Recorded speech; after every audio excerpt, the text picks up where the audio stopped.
Most people got into horses because they want to feel joy, connection, freedom, partnership. But somewhere along the way, so many riders end up trapped in systems that make everything feel heavy, serious, and downright frustrating. When I start talking about playfulness with horses, a lot of people immediately picture liberty work, tools, pool noodles, or some kind of circus act in the arena.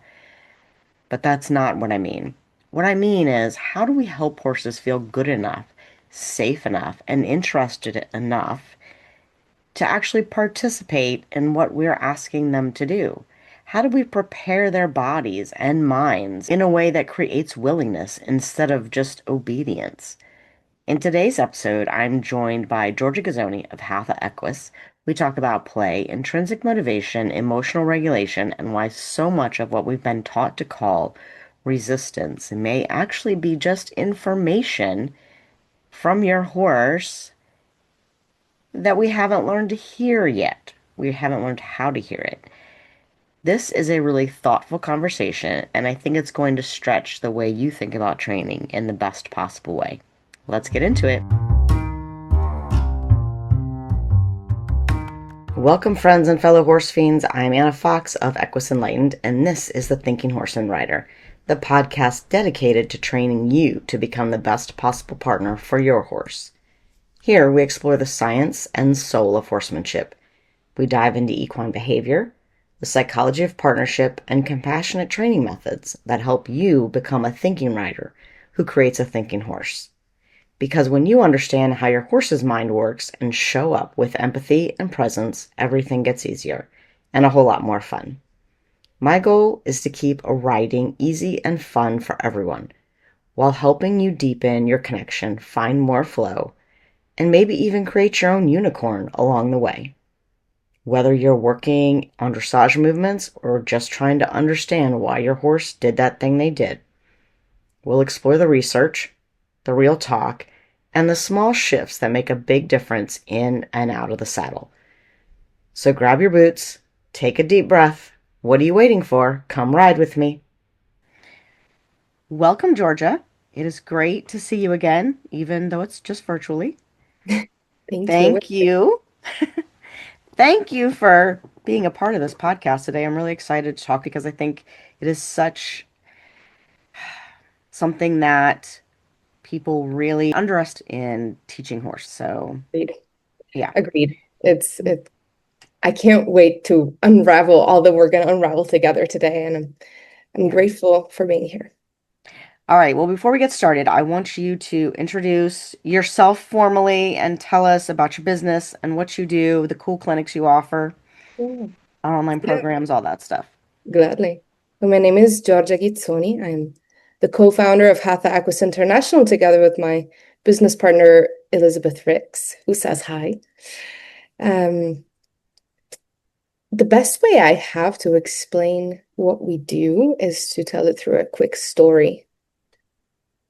I've had my Mustang Sombra for 9 years now, 8 years, 9 years.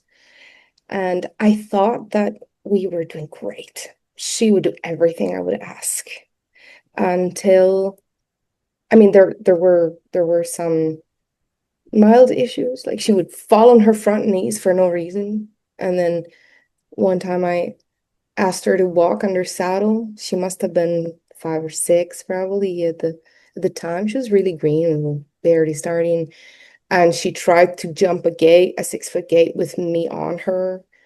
Um, I didn't think anything of it. And then I got pregnant with my firstborn, and I was like, well, she's still green. It's not the safest thing to continue her riding journey until after the pregnancy, and so I won't ride. That's fine. I love liberty. Let's do liberty. Only that really turned into me staring at her butt from the other side of the arena for a year. Um, and that was frustrating to say the least. And it helped me realize that I was doing all the things, and I had been, I picture a tree. I had been trying to grow branches. I've been trying to jump, to trail ride, but I forgot about the roots. I forgot that it takes two in a relationship, two willing beings to enjoy something safely. I forgot that, horses are often not the easiest emotionally. So sometimes I needed to be her therapist. Like, how do you deal with frustration? How do you handle your own feelings? Do you know you have feelings? I forgot. I didn't know, what motivates her really, truly. Not just to be a good girl, but what actually motivates you so that you want this as much as me. Because I realized I wasn't interested in anything different than that. Either we both wanted, or you can be a pastor pet. I mean, if that's what makes you happy, I don't want you unhappy. It's not only Right. unsafe for me, but I just don't want it. So I had to start digging. And Elizabeth was doing her own similar journey at the same time. And then we started getting all these horses at our home ranch that were really challenging and complex. So those were the roots that we started developing, and that is what we are honored to teach now because what our horses taught us, they, kept pointing us back to the drawing board. Okay, well, we've achieved this one. Now you're consensually inviting me on. Great. But you're still really running through the aids and you're still, okay, well, how can I make you want to collect? How can I make you want? And so all of this brought us to co-creational horsemanship. This is now what we teach. It's a whole foundational system that enables your horse and you to do basically whatever you want because you're both happy, athletic, emotionally satisfied, fulfilled, aware, and together, like together. That's a little bit of the story and of what we do. Teach online and at clinics. That's how you and I met. I love it. I think it's so interesting how we usually get started in horses and we go through all the things that people teach us how to do and we learn all the things. And then almost everybody that I know gets to a point and they're like, wait, there's something that I'm missing. And then it's just a big journey to find what it is. Sometimes you go through it multiple times, right? I mean, it's a forever journey, especially with, I mean, we're all complex dynamic systems, horses, humans, and we all change and we all evolve. So even with the easiest horse ever, it's a never-ending journey, isn't it? Yeah. I can tell you now, my Mustang, she loves to cut cows. She adores jumping, like actually will choose jumping at Liberty in a huge arena without me asking her. Will go out of her way to jump and then come back to me. She will give rides very gladly and consensually to my 4-year-old daughter. But this is not to say that the journey is over. She'll always be a complex case. We were just talking about her struggling with, her transition to my home property instead of the home ranch where she's been at, and that's just what it is, right? That's the beauty Yeah. of what you and I have embraced as our professional life too, in a way. Yeah, it's always a journey, and you never know when that journey's gonna take a sharp, curve or whatever. I'm gonna ask you because I feel like this is one of the hardest concepts for people to grasp when I start talking about it, but they always feel as soon as you say talk about playfulness or intrinsically motivating the horse, they think about liberty for one, and then always something involves a ball or a pool noodle or oh my gosh, a pool noodle, which are tools that we can use. But Yeah. in my mind, it's really more about the thought, the playful thinking, and how horses use that every day because they are not on their own in their herds, like using balls and noodles, right? But they're still playful with their other horses. Yeah. They're not always these sour-faced Eeyores, running around being grumpy to each other. That's just not their nature. Yeah. And people have a really hard time, I feel like people have a really hard time understanding the difference between having this playful mindset and going out and, I don't know, jumping on a trampoline. Like it's not the same thing. What does playfulness mean to you? Before answering that question, I would like to start by inviting a thought, inviting a thought process. Everyone might have a different definition of what play means to them. Some people might not like it. Some folks maybe have a past. And so play is Right. out of the question. I'm a serious person, and that's okay. Everyone should be perfect as they are. Right. But the thought process that I would like to invite is what are your goals and who is your horse and how can you bridge the gap? Right. Hmm. So my goals say is uh, a dressage competition. Okay, I want to get all the way to Grand Prix. My horse detests dressage and won't collect for the life of them.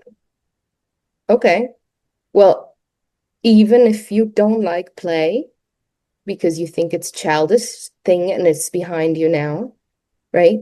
If we get smart and we want for our horse to truly perform, not just be obedient, not just perform instructions like a pro and be a good boy or a good girl, but really own the movements and really self-carry and want it, want it in a way that the judges are, whoa, something magical is happening here, right?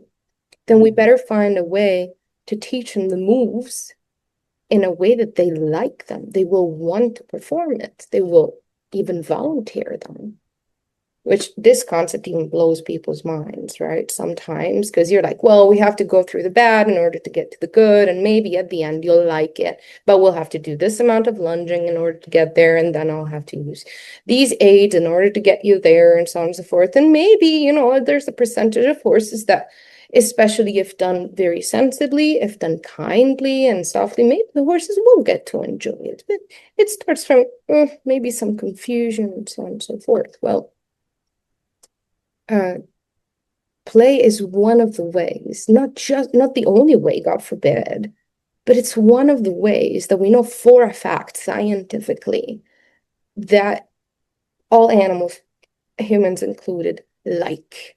Not only they like it, like the chemical recipe of play, whenever you're playing whatever type of play, whether you're playing a soccer game, whether you're making art with your daughter and playfully, put hair over this I don't know, Right. over this head that she forgot to put hairs on. My daughter's 4 years old, so that's fair, or whether I'm singing with my friends or we're still playing and the chemical recipe changes. And what I mean by that is when we're in a play situation and context, our brain releases neuromodulators and hormones that make us feel a certain way, make us feel like we want to keep going, right?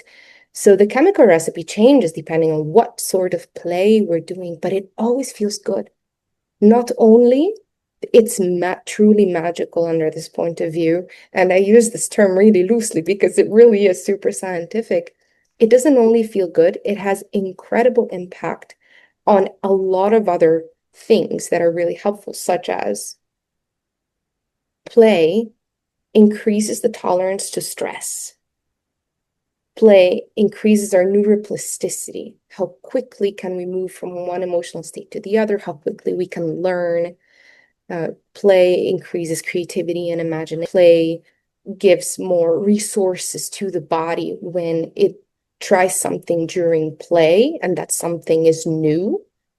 All of a sudden, the brain says, oh, well, that felt good and fun and effortless. Why don't I send more resources to the body parts that were involved in that movement? So that next time that it presents itself, I will make it feel good and I will approach it with a yes instead of that's I guess that's where my mind went when you asked me the definition of play. Yeah. I love that. It's really funny. I had This experience, I don't know how many years ago now, but I had been working with someone who was very much into this lighthearted way of teaching. I thought I was getting it, right? And she had very politely at times told me that I was still a little bit rigid in my thinking. And but I was, I thought I was getting it. And then I happened to go to a clinic with a clinician I had not worked with myself before, but I had seen in action. And I would say that this person is not really, when you see her, not the most playful looking human, right? But I was filling the space for somebody else. And so I'm like, okay, I'm going to do this thing. I remember one early morning, she used to do these private, like 15-minute private sessions before and after the clinic day. And I'm not a morning person, so I'm always going to sign up for the ones on the after the clinic day. But I still had to come in and feed my horse and do all those things, right? So I come in and I'm feeding my horse and kind of getting him into the routine for the day. She's working with somebody, and I come over and I sit in the gallery and I'm like, "Ugh," it's whatever early morning time it was. And she's like, you just have to make it a game. Like, you have to play. And the lady said something about, well, I haven't played in years. And then I thought to myself, oh, I just don't play well with others. Like, that's just never been my thing. I was never a team sport or a game type of girl. Like, I rode Yeah. horses, that's what I did. In that moment, in my, like, half consciousness, I was like, oh, wait, this is your thing. So you're still not going to find me in like an interpretive dance class or anything like that. Oh, I'm so bummed to hear But that. I was hoping this would be it, you this know. would be it. Yeah, you'd see me like on the video. No. Um, but that really, funnily enough, there's probably two moments, and that's the second one in my journey that I remember clearly as being, okay, this is something that you need to start to take into consideration. And I had worked with athletes, Mm, you know, through high school, through college, and even though we're talking about playing sports, a lot of it's not play, right? It's serious when you're at that level. I know these things. I know the yeah, kinesiology. I've studied it, right? But to actually then put it in practice with the horses and go, oh yeah, that makes total sense. And yes, it does work as well, was a well, really big aha moment for me, I yeah. guess. And It's really intuitive, isn't it? If as a it parent, is. I'm sure you have a thousand anecdotes to tell. I mean, silly example, and horse training and child raising it Yeah. all really goes hand in hand when it comes to motivation, motivating the child. Like my Yeah. kids, like 99.9% of kids on the planet, they hate shower time. I don't know why, but okay, let's go upstairs to take it to no, and then disaster and desperation and so on. Until I say the last one to put their foot up to the last step upstairs is literally, I translate this literally from Italian, um, is a cooked pear, which means absolutely nothing. But nobody wants to be a cooked pear, apparently. And so all of a sudden they're upstairs and it's fun and we all laugh and giggle. And I got my Right. behavior done faster than if they would have just, executed an instruction, and we got an adventure and an experience out of it. It's the same thing. Plus, I feel like there's a lot.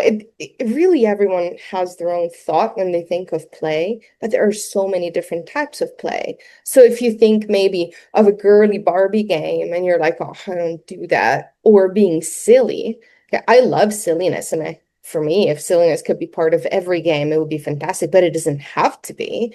A game could also be like, I'm gonna score that goal if my life depends on it, right? And that's more Right. passionate. And Yeah.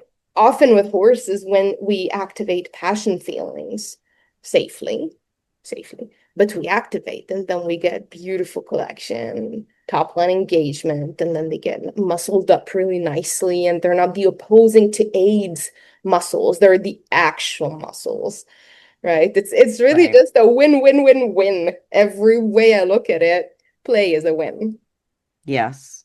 And I will say, I've thought about this before, that I am very happy that I had this revelation and went through this process with the horses before I had children, Mm, because I think my trying to raise children would have gone very differently had I not had that. I believe it. Because yes, they are, just motivating them in a way that makes sense to them is so important. I think it's a great correlation and very easy for a lot of people to understand, because even if you don't have kids, you have probably been around them at some point, or you see children and you can then say, oh, that's why, things are done that way with kids rather than, just the you must do this now Yeah. Well, and thing. it completely. Yeah, Even with, continuing the parallel, whether we're thinking about horse training or raising children, I feel like it always boils down to a couple questions. One would be what type of leader, what type of parent, what type of trainer, type of, fill in the blank do I want to be? Like, do I want for my horse to look at me and roll their eyes to the ceiling because, here's another session coming where I'll be bossed around, even kindly, but I'll be told what to do the entire time. Okay, fine. And those are necessary, don't get me wrong. I'm not an advocate in any way of only play. Like sometimes, always, right, always, even during play, anything I play, also with my kids, there are clear rules. right, Rules are meant for safety and they're meant for clarity and they're meant for everybody's feelings to be respected and so on and so forth, right? right, But do I want to be that leader that triggers an eye roll? Or do I want to be that leader that is like, oh, wow, that person is so followable and she has such fun ideas. And she is fair when she sets the rules of the game, whatever the game is. So I want to hang out with them. So right. it's that. And what that I think usually bleeds into, if you will, is the question, how much do I not want to die? When it Right. comes to Well, horses, if we have the horses buy-in, it's yeah, really unlikely that they'll want to try and murder us and right, throw us or buck and bite and kick and so on. And if right. we've shown that we're pleasant to be around, and this includes also other things that I like to do in my horsemanship, Elizabeth, too. I know that you do that too. That don't necessarily have to play with consent. Like, do I feel heard? Do I feel seen? Can I really trust this person? Or will they always, uh, you know, how do you say, overlook how I feel and Hmm. simply make me do what needs to be done? Again, there's a time and place for that. Right, Emergencies, for instance. Yeah, but right, if I'm right, always just like that, I'm setting myself up to be thrown, to be right. like everyone fends for themselves. The bear comes out of the bushes. Bye, I'm out of here. You stay here and you Right, be eaten by the bear. Like, no, the horse will not really care for me. right, right, right. But if you're the type of leader that they're like, oh, you might have a good idea of how to get out of this situation. Let me Right. let me see what you're going to do. Then it's a different dynamic, right? Than every man for himself. Completely. And I Plus, think I'll add, oh, that's sorry. yeah, I think that's so important. And I think that kind of leads me into, it kind of answers my next question, but why do you think people are so against it in the horse world, especially? And I think a lot of it plays into safety, right? And what we're taught. And when you're talking about boarding barns and training barns where there's lots of horses, lots of people, there's lots of moving parts. I understand some sorts of things you may not want to do in that setting, but that does not mean you can't have this mindset of this is fun, we should be having fun. I Yeah. got into this because I wanted to have fun, because most people didn't get into riding to not have fun. Yeah.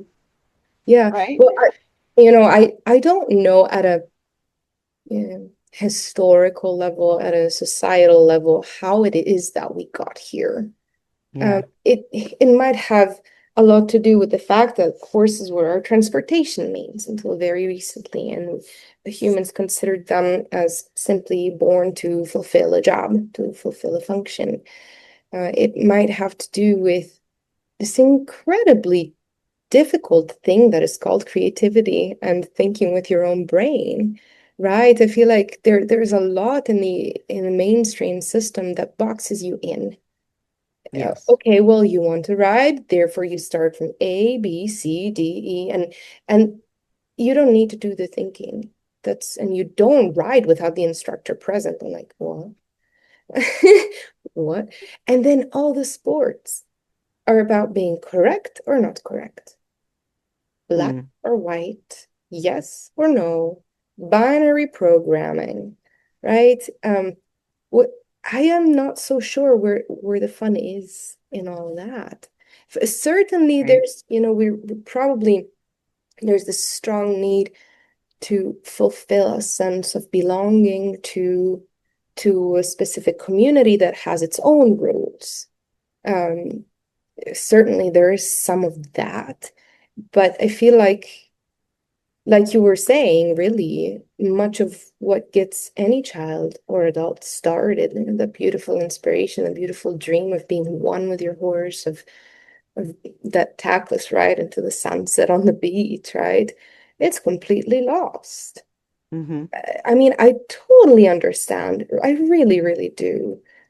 Having a clear path to measure yourself and your horse and your togetherness against something increasingly difficult if you enjoy a sport, if you enjoy jumping, eventing, dressage, cowboy, whatever it might be. But it also feels like if that is really all you're in for, and you just force your horse there. And I know this might sound like a harsh word, but how many cortisone injections do we need to do to this poor horse who stifles? Like, maybe just go trail riding and listen to what they're telling you, or maybe just play liberty on the ground, or maybe just do why do we really need to define ourselves against, or to define ourselves and our value as a function of how much or how many ribbons we're getting? Um, it just escapes me. I guess I was lucky to be raised in the performing arts, and so my trouble is exactly what most people actually find Right. easy, like boxing myself in sometimes and really sticking to that one thing. Um, but we lose the horse in the process, don't we? We lose them.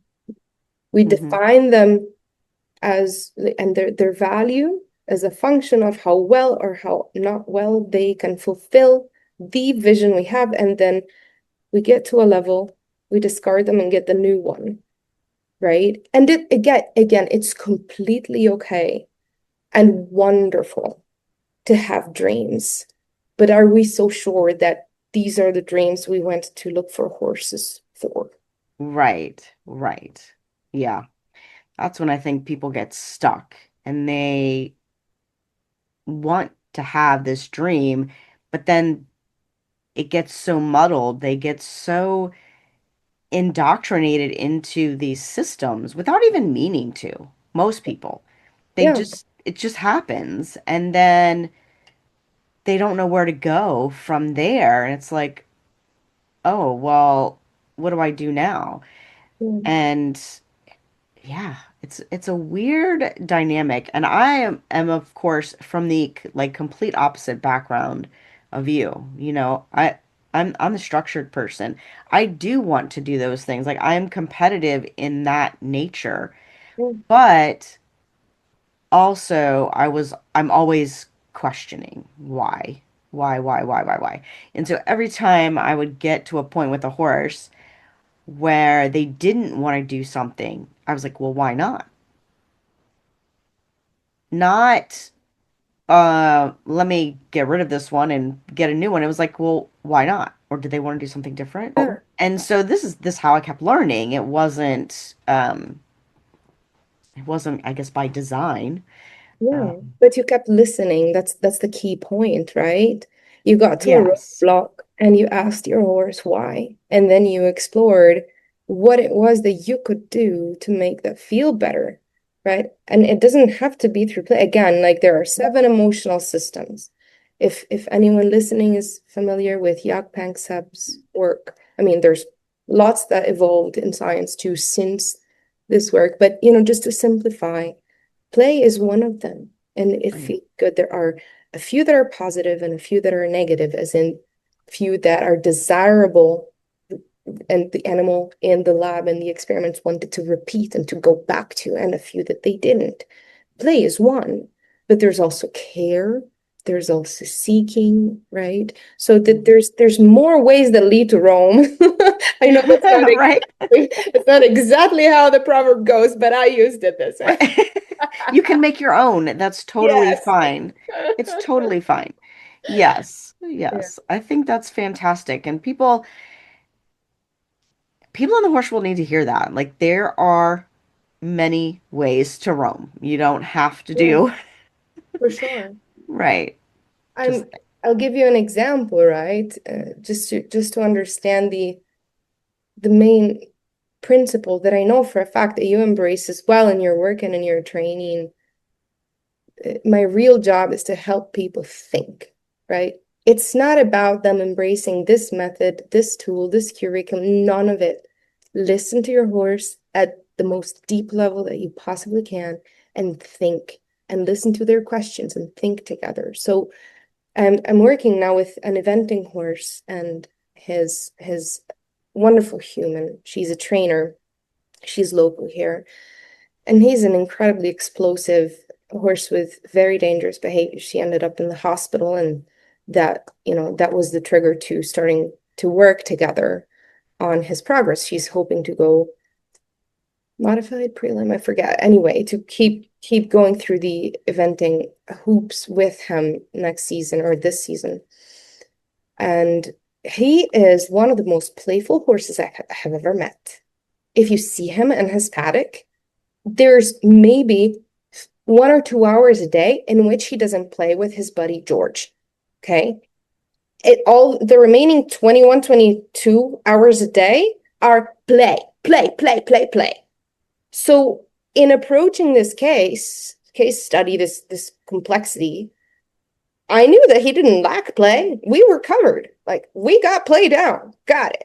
Now what he lacked was down regulation, was self-awareness, was confidence away from the herd, was rehabbing from all the assumptions. He always assumed the worst. He has a past, mhm. and a harsh one for it, to it. So that needed to be the work. So how can I help you? First, downregulate really deeply until you yawn every time I see you, and then teach the owner these tools. And here they do their homework. Next time, how can I help you feel your body and be aware of your body so that you know how to place it when you approach big jumps? Turned out that was a big deal for him. Like he was really anxious because he didn't know how to use his body. People had pushed him into it. So he Mhm. wasn't thinking, he was panicking over jumps, right? Right. And so on and so forth. And truly, very little of our work together included play. It included other pleasant emotional systems, mostly care, Mhm. right? And seeking, a little bit of seek, but not too much, because otherwise, because of his play drive, he would be what? Like, and You'd we'd be like, right. wait, thank you. We need some of that yay from you, but we mostly need om. And it's not just about what your human needs, it's just you lack that. It can't feel good to be you, right? Right. All beings look for homeostasis naturally, like that state of calm and quiet and inner peace, if you will. Horses are Right. pros at it. Some horses don't necessarily have the tools. Right. So Right. not much play there, right? We thought Right. together, we've read the horse. I heard their goals, and we're like, well, We'll stop at any point if the skull feels like it's not the thing for this horse, or if pain kicks in and we realize, she took such accurate diagnostics. It was amazing. We could rule out not everything. You can never rule out everything Right. pain-wise, but a lot. And Right. so here we were left to, okay, well, what's missing is this. He plays on his own, right? I think that's a great point you said about teaching people to think, because a lot of the traditional horse world tries to teach people not to think. In my opinion, they do. And I don't think it's necessarily purposeful, but they want things to go a certain way. And they teach a certain way in that people are instructed to do a thing when you're told to do it, and then that's the end. And people often don't know why they're doing things. Yeah. And, I had somebody comment on a social media post of mine earlier today where, I was kind of talking about the inside aid connection, and they were, and referenced the outside aid connection. And they said, well, shouldn't your outside rein do this and your outside leg do this? Maybe sometimes. I mean, it Yeah. really depends. If we Yeah. get stuck in this thing of we always have to do this, then there's not that state of curiosity, which people and horses, when you're in that state of curiosity, your brain is feeling safe. Your brain is like, okay, what can we do now? And then things become easy rather than being in that state of, I have to do this or Yeah. something bad will happen. Yeah. Right. And then that is not safe. And then your brain is like, okay, well, we got to go up here and I have to assume that everything's going to be bad. And that's how and horses get to the point where they don't feel their bodies, because that's a lot of the same problem that riders have, Yeah, completely. right? Is that they're not feeling their bodies and they think that this thing called feel is something out there that, one person is born with and somebody else is not. No, it's just if you're in your thinking brain, you can feel your body. If you're not, you can't. Yeah, completely. Yeah, yeah. And You know, nature set it up that way. yeah. What if I see the value, especially when you're learning something new, the value of a traced path. It Yeah. luckily or unfortunately, however we want to put it, for us, uh, what horses put on our path was a lot of untraced paths. We just had to try something new and see what happened, and really dare to ask ourselves the questions that people are very afraid. Most of the questions live and die without really formulating them, verbalizing them. But so what if the traced paths was a set of questions and you had to choose your own adventure within that, Mhm. and then you decide your own level of throwing the rule book out, Right. if any, right? But Right. for me, when you mentioned the outside rein and the inside leg, the obvious question for me was, well, why are you using reins? Right. Right. Right? Which is not Right. really obvious for many, right? But Right. uh, I mean, people would be, why would you not? right? Like Yeah. my obvious question was, are we sure like if you're trying to solve a problem, I don't know what problem it was, are you sure you need to solve it with reins and Right. aid? I probably wouldn't. I mean, I Right. use reins sometimes, seldom. I use even leg aids. Right. But so what's your level? And at whatever level of, depending on your comfort zone and your personality, what if it was questions that created that traced paths and guided you, but then you have to give your input and your horse needs the Hmm. biggest input. And that's Yes. how you get to togetherness. That's how you get to co-creating it. God forbid that we let God lead forbid. sometimes. I'm being Yes. blasphemous now, right? But what is co-creation otherwise? What is play? Like, have you ever played with someone who wanted to boss you around the entire time? How fun was it? Right. Right. Exactly. Oh, that's a great segue into intrinsic motivation Yeah. versus compliance. Yeah. And a lot of people, I don't think, in the horse world, I don't think that the term intrinsic motivation is that mainstream. So No, I'm going to let you explain it. think about it as who gets the idea? The horse. It's actually their idea. Now I can ask and they can execute. Say, trot. Okay. I'm on the ground doing a liberty session. Okay, let's make a more mainstream example. I'm riding and I request trot. I requested it. They didn't think it. Right? That's fine. It's totally fine. But that's what I mean by intrinsic motivation. Who has the idea? The horse. They're intrinsically motivated. And they're not doing it because I asked. They're not doing it because there's a treat involved at the end.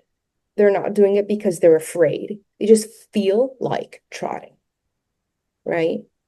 And Right. it turns out that when mammals are intrinsically motivated to move, over a period of time, they get all of the health benefits from movement, from fitness, from exercise.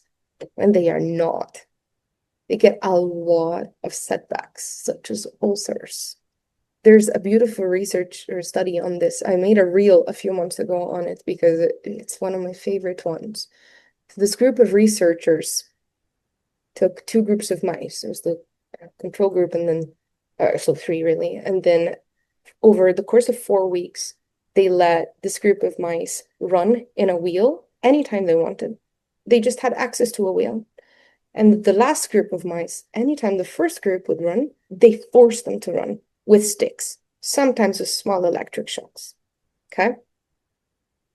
They had the same exact amount of exercise on the same wheel, right? But the first group were like when they dissected them all at the end, poor rats, they didn't live a long life. But when they dissected the first group, the voluntary wheel group, they found increased circulation, the muscles are really healthy, and they a lot of what comes with the body being nourished by fitness and chosen Hmm. voluntary exercise.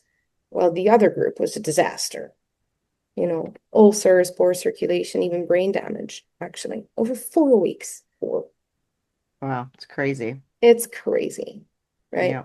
Not all movement can be intrinsic at all. It's unrealistic to think about that. Right.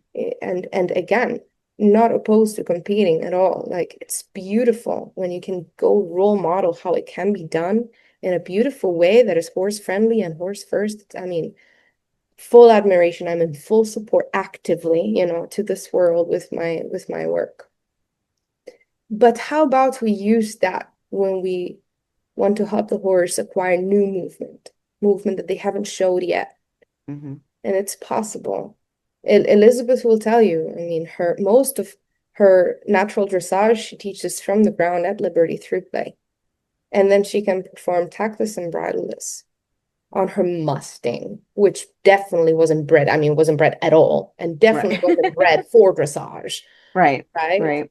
So anytime we inspire, how about we find a way to inspire our horse, not to Yeah. tell them what to do, however kindly.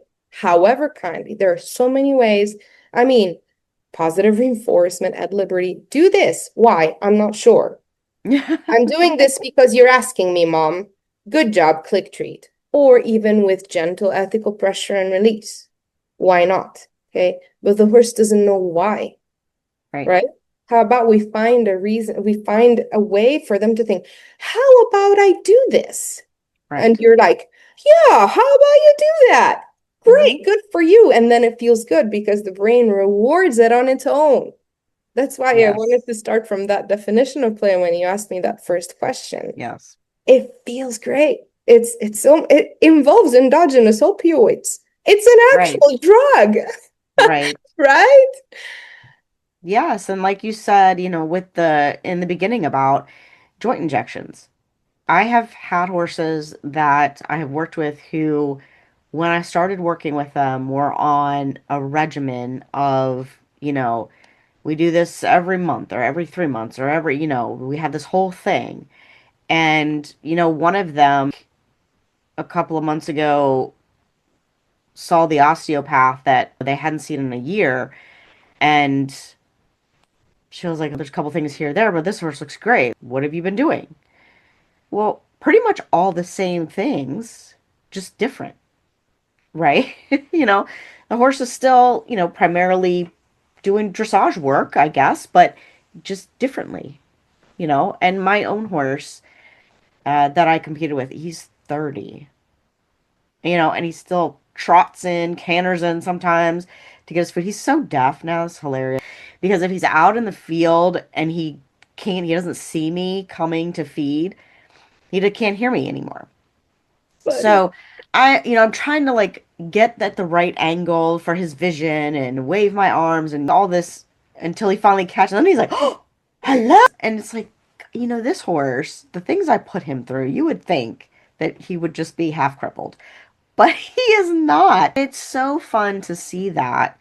Then I meet horses who are a third of his age or even 1% of his age and are already having things done to them to Yeah. maintain their soundness. Which is an illusion, but Exactly, maybe we exactly. It don't want to is. touch upon that one. I mean, Right. That's a how whole much more nother. proof do we need from the sections that prolonged Right. cortisone injections actually causes the necrosis? How do you actually pronounce that in English? I'm not sure. Necrosis. Yes. Necrosis of tissues. Like, Yes. Yes.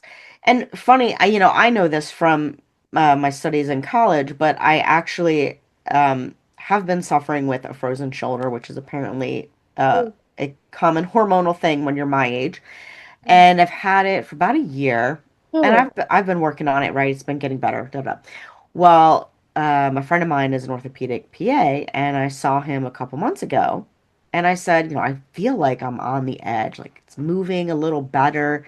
The pain is way, way less, but and I've got more movement, and he said, okay, well, if you feel like you get to a point where there's just a little bit you need to get past or it gets really painful to something, then we'll think about injecting it. But I don't want to inject it because of what that causes in the yeah, joint. And he's like, and you already have, even though it's pretty mild, I do have some arthritic changes and I have a little bone spur. And he's like, so, we're just going to aggravate that if we put steroid in there, right?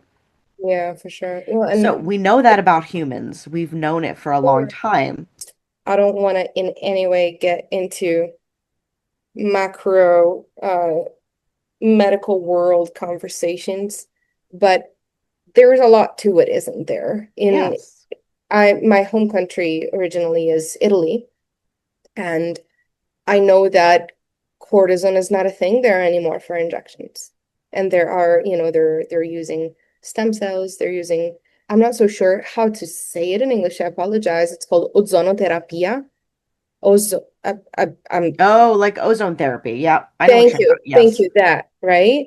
Hmm. And in the States, no one, I haven't Mm. heard doctors mention it, while from my parents, my in-laws and so on are all at that age that are starting to Right. niece with that, and it really has no side effect. And so, I mean, there's a Yeah, lot to it. There's a there lot is. to it. There's a lot to it. Yeah, And yeah, it's one of those things that we just kind of take the word of the the veterinarians and the other professionals that this is what is typical. But I feel like that's a place where you can ask questions and say, well, why, again, the does it question, need to be typical?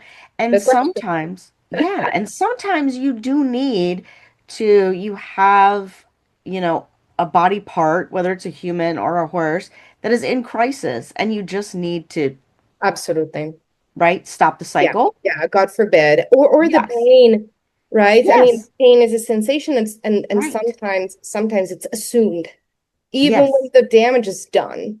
mm-hmm, My husband had a meniscus surgery, and he kept experiencing yes, pain totally normal. afterwards, Mm-hmm, and his brain kept protecting it, but the yes, doctor kept saying, no, it's completely gone. So he had one mm-hmm, steroid injection, one to reset his brain, and he's been mm-hmm, okay since. So I'm yeah, again, far from me the the even thought of being an absolutist or a purist under any of Right. these points of view, you know. I'm just saying, Mhm. when we do a lot of something, like a lot for a long Right. time, Right. For a long let's ask time. ourselves some questions, you know, like Yes. even the questions, like, what assumptions am I making about this? What am I not asking myself? Those are sometimes the most important questions, right? Yes, exactly. Yeah. Exactly. Just having that awareness of what am I not seeing here?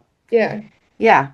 So when we're talking about what am I seeing or we're not Mm. seeing, how do you Mhm. know? What would you say some signs are that your horse is actively participating versus tolerating what you're doing?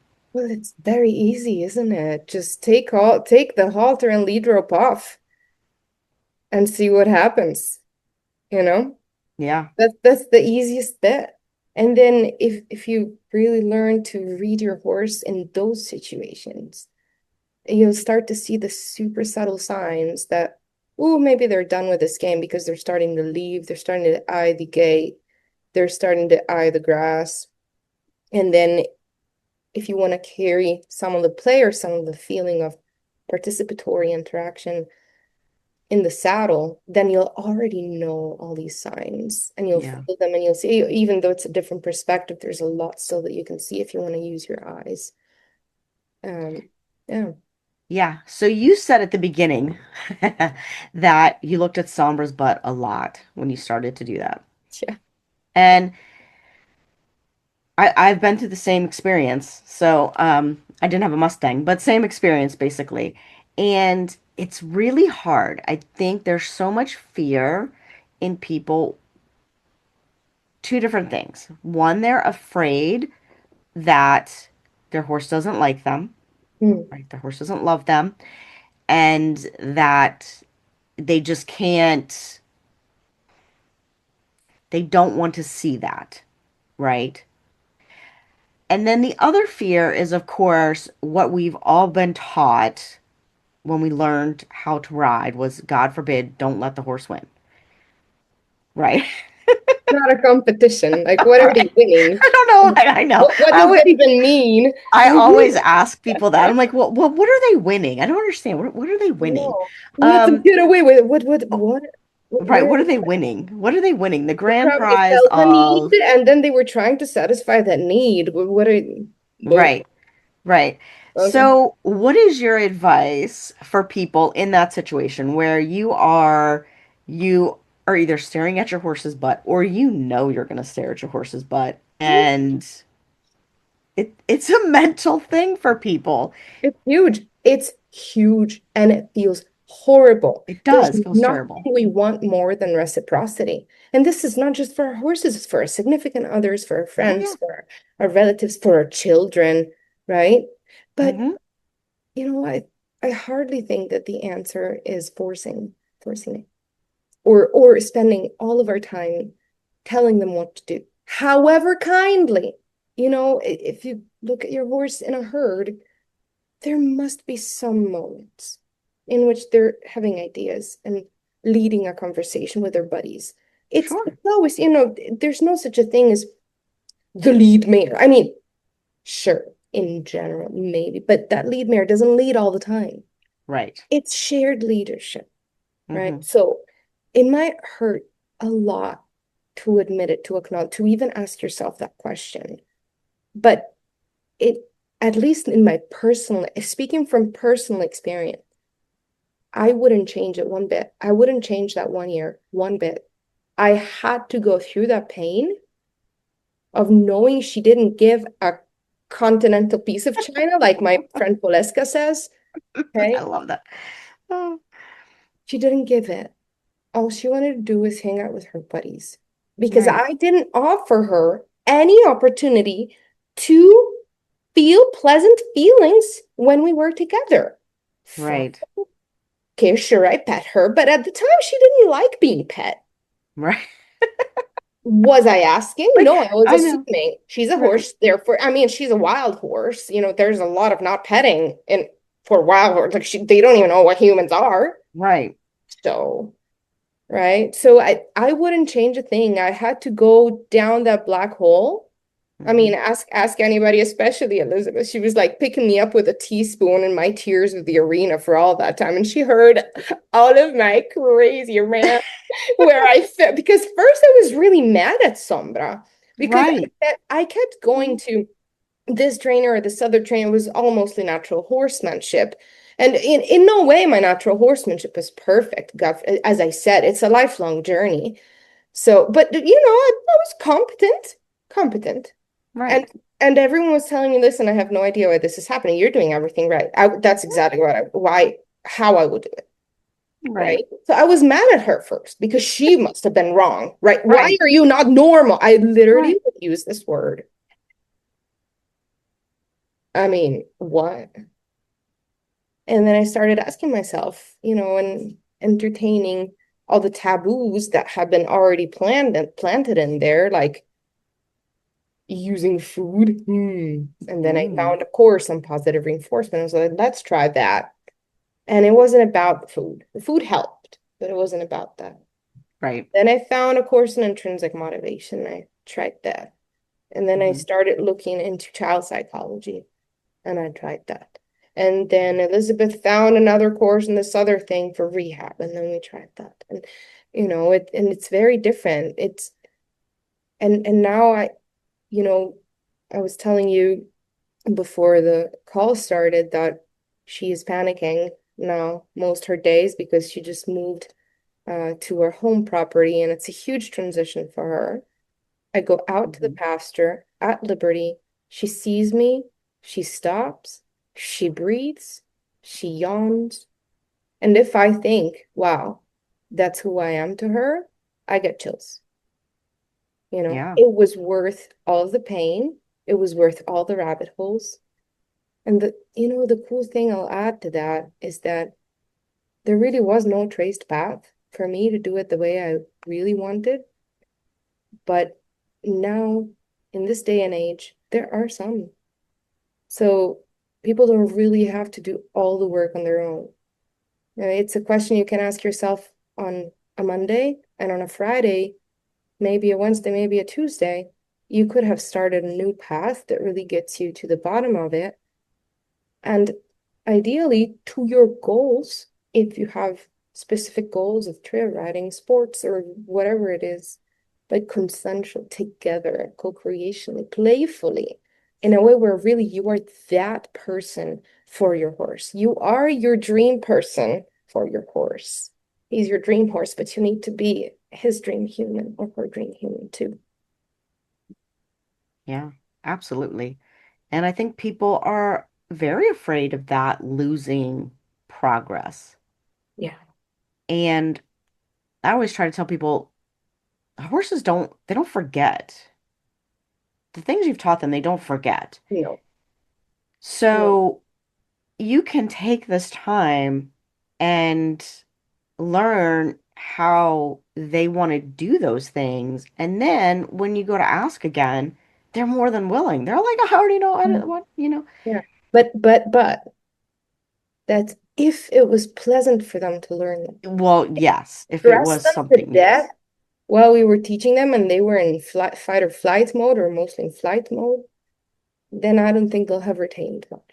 Yes, then they won't retain as much. Yeah. And that's a great point because learning does, or play and that mindset does aid retention. I mean, it's a Yeah. studied fact. Yeah. And And play involves novelty. Otherwise, you're yes, not having fun, right? So in right, play, whatever you're doing, you're always challenging yourself to expand your comfort zone, to try something new, something different. And because it's play, it's okay.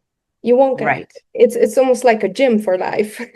right, Right? exactly. Um, Yes. so if it happened during play, then here's your comfort zone expanding, and then you can tolerate more outside of it. How would you recommend people start to integrate that kind of thinking into their everyday life? If they're not ready to just drop everything and stare at their horses behind, what do they do? What are some little things they can do? Well, it really is a whole shift. you're right. Like if they don't want to completely throw the rule book out. Because for some folks, even taking a target and teaching the horses to follow without treats, just using curiosity Mm-hmm. is a huge stretch. So I feel like, my immediate reaction to your question is, even if you're not ready to embrace play, can we can we try to stop this constant cockfight mentality? Are you sure your horse was trying to test you? Mm-hmm. Maybe your horse was full of tension and they didn't know how to deal with it because they're not, they don't have that emotional maturity yet. And so they were trying to tell you by running into you, by walking into you with their shoulder. Maybe they were trying to move away. Maybe their head was hurting and they needed to bite on something because that will expand, create some expansion they feel like they need in their skull, and therefore they use their teeth. Are you sure it's all about you? Okay. I feel like maybe if we start from that question, what does my horse need? Why did they just perform this behavior? Mm-hmm. Instead of assuming it's about us. And then we go home super frustrated at our horses, and nobody wants that. That's not why we started this. That is not why little 3-year-old Georgia kept asking her mom to go see the horses. Why Right. would I go home super frustrated? I'm mad at my horse because they didn't do what I wanted. What does that matter? Sure, it matters sometimes, God forbid, Are we sure that's all there is to a relationship? Is that Mm-hmm. all we do with our significant other? Right? And this is just 101 conflict management. How do we want to do it? Do we want to do it in a passive aggressive way? Do we want to put labels and point fingers at the other? I mean, good luck in your marriage if that's how you deal with. I'm not saying it's easy and everybody falls in it, even if you know better. But why did my husband, why was he so um snappy this morning? Did I do something? Did he not sleep well? Did he, is he anxious because there's something at work coming up? How about the questions? The Mm-hmm. questions. Asking ourselves the questions. And sometimes our horses want to play too. So, maybe part of the answer is, oh, maybe they're trying to play with me like they play with their buddies. But okay, let me kindly, without being rude, kindly tell you, whoops, I'm not your buddy. Just that's not what you and I do together. But okay, no, but thank you.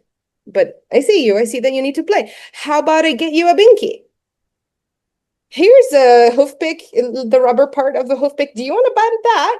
I could play that, right? Right. What is the need? What is the function of that? That's how I forget where I heard this expression from Mustang Maddie, but I'm sure that she read it in a book and I'm forgetting the book. Apologies. What is the function? WTF. Yeah. Yeah, that's a great question. How about you? What do you think about that? What do I think about? For me, I would say that it was very much a gradual process. I did finally get to the point where I was willing to stare at the back of the horse and try to figure it out, but it was very much a gradual process. The one thing is that mindset of it's not about you. And I don't know where that comes from in the industry, but I try to train all of my people. We don't ask like how was your horse? Because it's not about the horse, right?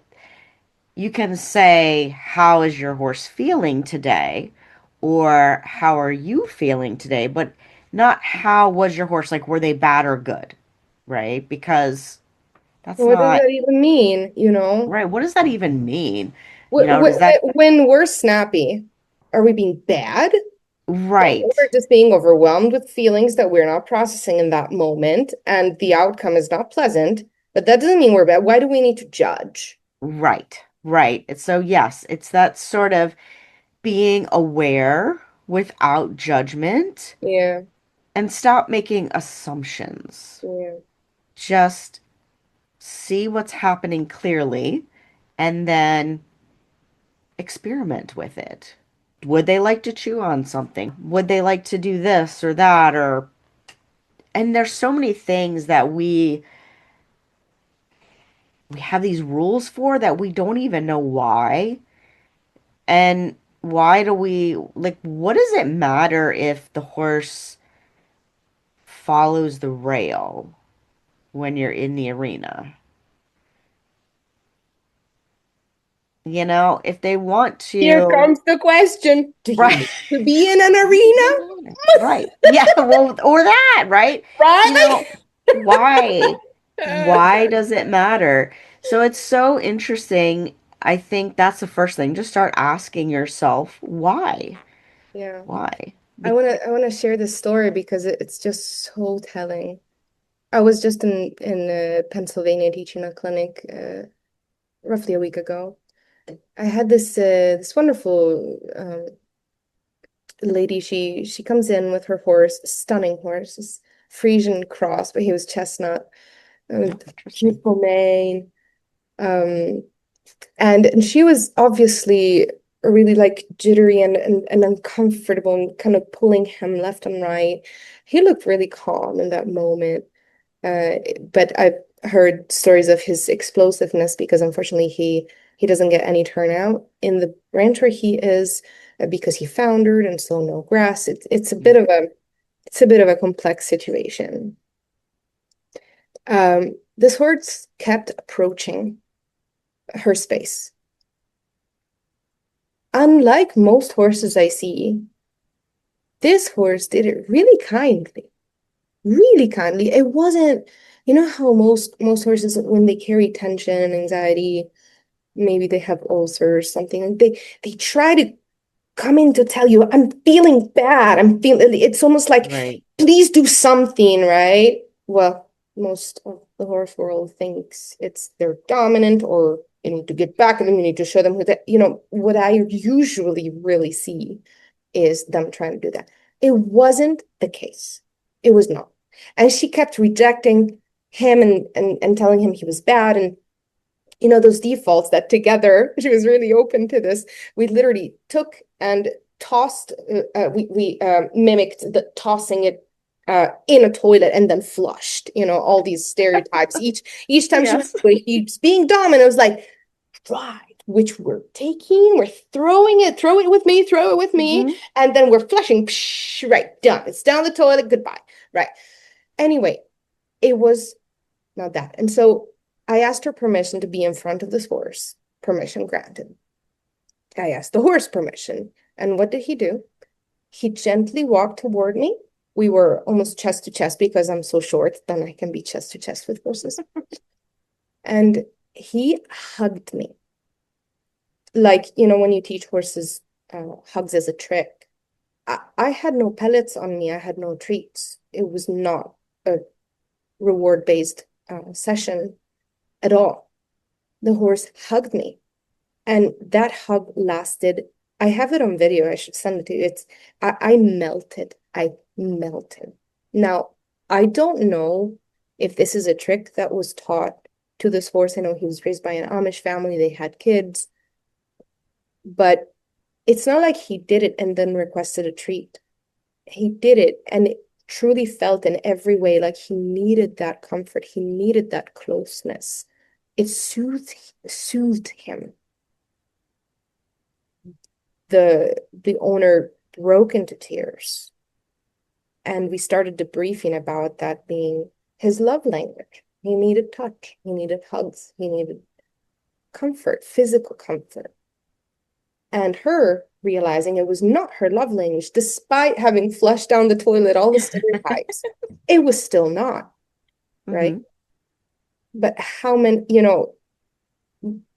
many layers did we have to go through to realize that Hmm. and to be okay with it? And for her to be able to tell him, listen, honey, this is not I see you. And every once in a while, I'll let you because I see that you need it. I will not meet you there all the time because my love language is different. But look, I'll offer a different way for us to be close and together in a way that hopefully feels soothing to both of us, Mm-hmm. right? And that the session ended in such a way, like they were one. They it was like again, I got a whole wave of chills in my body, even thinking about how it segued into what it segued into. But we would never have gotten there if we didn't throw away all the assumptions first. Yes. I love that. Yeah. I think that's an awesome story to end on. No, we have to end. I know. We could go on, but respecting both of our time. It was And adorable. I know your kiddos are probably coming home soon, right? They are.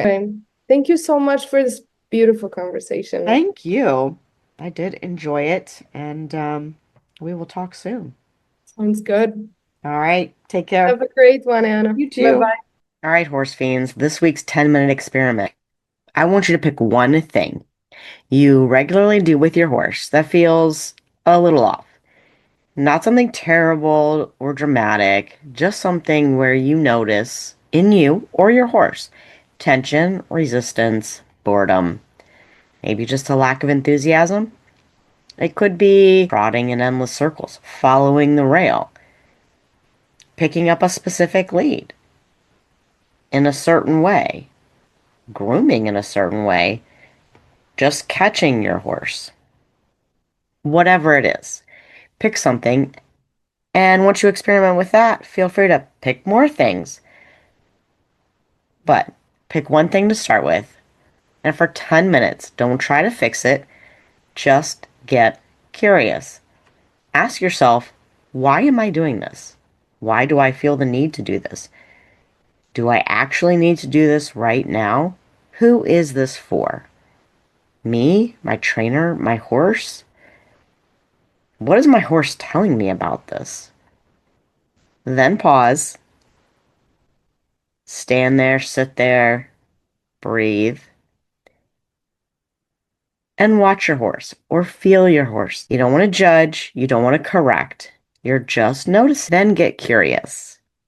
What might make this feel better for both of us? And then try one small change.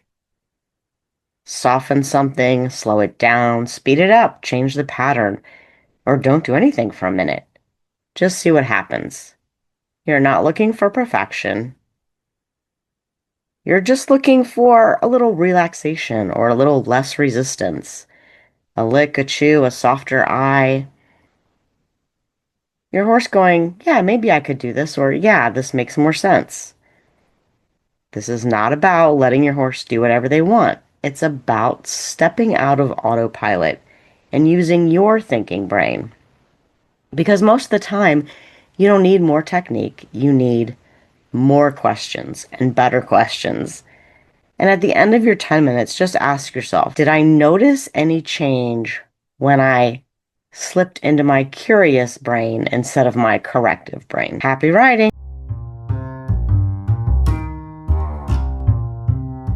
All right, horse fiends, thanks for hanging out with us today. If this episode got your gears turning, don't forget to check out Reconnect, Rebuild, and Ride with Heart. The links are in the show notes. It's the program that'll take everything we talked about here and actually help you apply it in real life with your horse. And hey, before you ride off, make sure you like, subscribe, and leave a quick rating or review of the show. It helps more riders like you find us and keep these conversations going. All the links you need are waiting in the show notes. Happy riding!